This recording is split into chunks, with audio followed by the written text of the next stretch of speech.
Hey, MathKook here. This video contains one of many examples in my Algebra 2 library. The rest of those examples, along with hundreds of other videos, are only available at mathkook.com. Let's MathKook it up. This question says, for the function f of x equals 3x times x minus 4 times x plus 1 squared, determine the following. So they want the x-intercepts, each x-intercepts multiplicity, and whether the graph crosses or touches at each x-intercept. So essentially what they're asking for are all three of these things we'll kind of organize in a chart here. So let's bring down our function and let's find our x-intercepts first.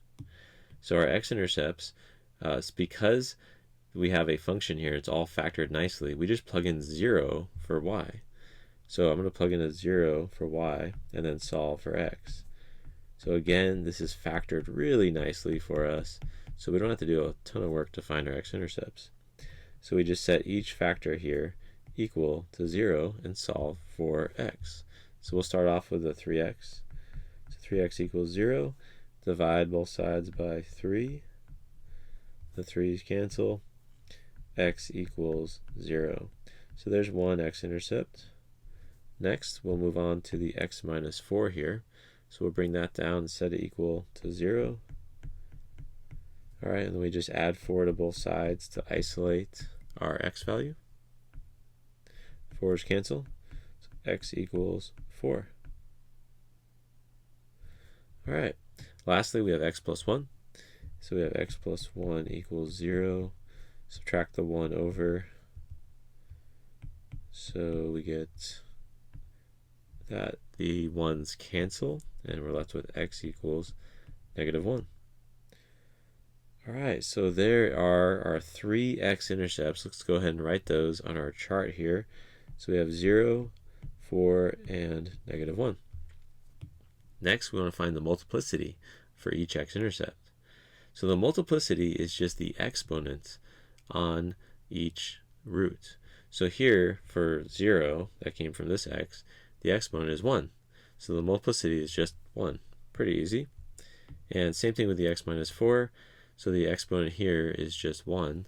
So the multiplicity for x equals 4 is 1. There's basically just one of those roots. And lastly, we have x plus 1 squared. So for the root x equals -1, the multiplicity is 2. All right. So what's the rule? How do we know whether the graph crosses or touches at each of these x-intercepts? So here is a rule that can help us. So if we have an odd multiplicity, that means the graph is going to cross at that x-intercept. So what that means is, I'll write a little graph here. Let's just say at this x value, we'll just call it 5. So that means the graph will cross through as it goes through the x-intercept. Okay, and then if your multiplicity is even, then it'll touch. So let's look at the same kind of graph. So say you had 5 here, and you know 5 was a root, and it came here, it'll touch and it'll come back up, like a kind of look like a parabola. All right, so that's what it looks like to cross or touch at an x-intercept. So let's go back to our first x-intercept of 0. The multiplicity is 1, which is odd. So because it's odd, it's going to cross at x equals 0. All right, next is x-intercept of 4. It has a multiplicity of 1, which is also odd. So again, it's going to cross here. And lastly, we have x-intercept of -1. Its multiplicity is 2, which is even. So therefore, it's going to touch and come back. So this is going to touch at x equals -1. All right, so that answers part C there. And all three of these here are the final answers that they are looking for.